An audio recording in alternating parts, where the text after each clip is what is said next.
ഇന്ന് നമുക്ക് കടലിൽ കൂടി ഒഴുകിപ്പോകുന്ന ഒരു ബോട്ടിനെ വരയ്ക്കാം. ഞാൻ ഒരു കറുടെ ലൈൻ വരച്ചു. അതിൻ്റെ താഴെയായിട്ട് സെയിം ഒരു മറ്റൊരു ലൈൻ കൂടി വരച്ചു. അങ്ങനെ ബോട്ടിൻ്റെ ഷേപ്പ് വരച്ചു. ഇനി 2-3 ആൾക്കാർ വരയ്ക്കുകയാണ്. അതിന് വേണ്ടിയിട്ട് ഒരു കുഞ്ഞ് റൗണ്ട് ഇതുപോലെ ഇടുകയും പിന്നെ ഇതുപോലെയുള്ള ഷേപ്പ് കൊടുക്കുകയും ചെയ്തു. പിന്നെ അതുപോലെ തന്നെ അടുത്തതായിട്ട് ഒരു മനുഷ്യനെ കൂടി വരയ്ക്കുന്നുണ്ട്.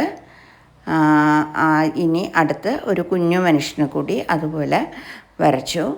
ഇനി കുറച്ച് വാട്ടർ ഫ്ലോ നമുക്ക് വരച്ചു കൊടുക്കാം. കടലിൽ പോകുന്ന ബോട്ടാണിത്. അപ്പോൾ കടലിൻ്റെ തിരമാലയാണ് ആദ്യം വരച്ചത്. ഇനി നമുക്ക് കുറച്ച് ഷെയ്ഡിങ് കൊടുക്കാം. ഈ ആൾക്കാർക്ക് ഷെയ്ഡ് കൊടുക്കുകയാണ്. ഒരു സൈഡിൽ സൺലൈറ്റ് പതിക്കുന്ന സ്ഥലത്ത് ലൈറ്റായിട്ടും ബാക്കി ഷാഡോ ആയിട്ടാണ് കൊടുത്തിട്ടുള്ളത്. ഇവിടെ പെൻസിൽ ഷെയ്ഡിങ് ഉപയോഗിച്ച് എങ്ങനെ ഈ ബോട്ടിന് കളർ കൊടുക്കാമെന്ന് നമുക്ക് നോക്കാം. ഇതുപോലെ വരയ്ക്കുക. അവിടെയും നമ്മൾ ലൈറ്റും ഷെയ്ഡിനും പ്രാധാന്യം കൊടുക്കുന്നുണ്ട്. ഇവിടെ ഞാൻ 10B പെൻസിലാണ് യൂസ് ചെയ്തിട്ടുള്ളത്. ഇനി ഇവിടെ ഞാൻ കുറച്ച് ഷാഡോ കൊടുത്തിട്ടുണ്ട്. ഇനി വാട്ടർ ഫ്ലോ നമുക്ക് കുറച്ചുകൂടി ക്ലിയർ ചെയ്ത് എടുക്കാം.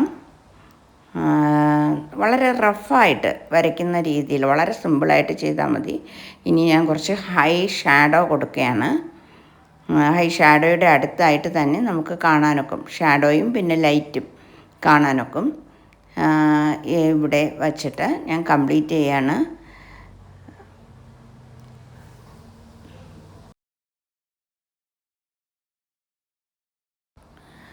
ഇനി നമുക്ക് ആ വാട്ടർ ഫ്ലോ കുറച്ച് ഷാഡോസ് കൊടുത്ത് റെഡിയാക്കാം.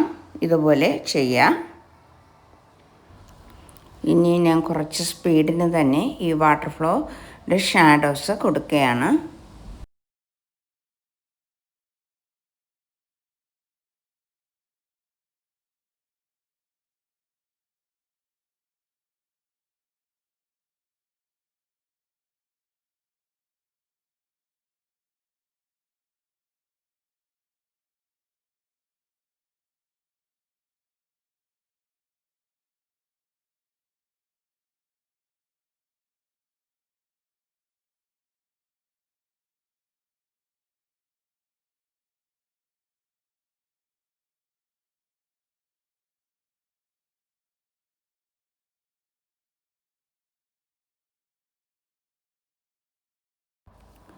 ഇനി കടലിൻ്റെ തിരമാലകൾക്ക് കുറച്ച് ഡാർക്ക് ഷാഡോസ് കൊടുക്കുകയാണ്. ഇതുപോലെ കൊടുത്ത് അത് ഫിനിഷ് ചെയ്ത് എടുക്കാവുന്നതാണ്.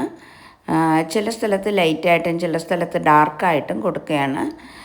ലൈൻസ് ഒരു തിരമാല പോലെ വളഞ്ഞും പുളഞ്ഞും വരുന്ന രീതിയിൽ വരയ്ക്കുകയാണെങ്കിൽ നമുക്ക് കൂടുതൽ ഭംഗിയാക്കി എടുക്കാൻ കഴിയും. ഇനി ആ ഷാഡോസ് കൂടുതൽ ഹൈ ഷാഡോ ആക്കി കൊടുക്കുകയാണ്. അവിടെ വെള്ളത്തിൽ സൺലൈറ്റ് അടിക്കുന്ന ആ ഒരു പ്രകാശമാണ് ആ ഹൈ ഷാഡോയിലൂടെയും ലൈറ്റിലൂടെയും നമുക്ക് പ്രൊജക്റ്റ് ചെയ്ത് കാണിക്കാൻ സാധിക്കുന്നത്. ഇതൊരു വാട്ടർ കളറല്ല, ഇതൊരു പെൻസിൽ ഡ്രോയിങ് ആണ്. അപ്പോൾ നമുക്ക് കളറിൻ്റെ എഫക്റ്റ് കൊടുക്കുന്നതിന് വേണ്ടിയിട്ട് പെൻസിലിൻ്റെ ഷെയ്ഡിങ് കൊണ്ട് തന്നെ കളറിൻ്റെ എഫക്റ്റ് നമ്മളിവിടെ പൂർത്തിയാക്കേണ്ടതായിട്ടുണ്ട്. ഇവിടെ വരച്ച പിക്ചർ ഇഷ്ടമായെങ്കിൽ ചാനൽ സബ്സ്ക്രൈബ് ചെയ്യുക, ഷെയർ ചെയ്യുക. Thank you.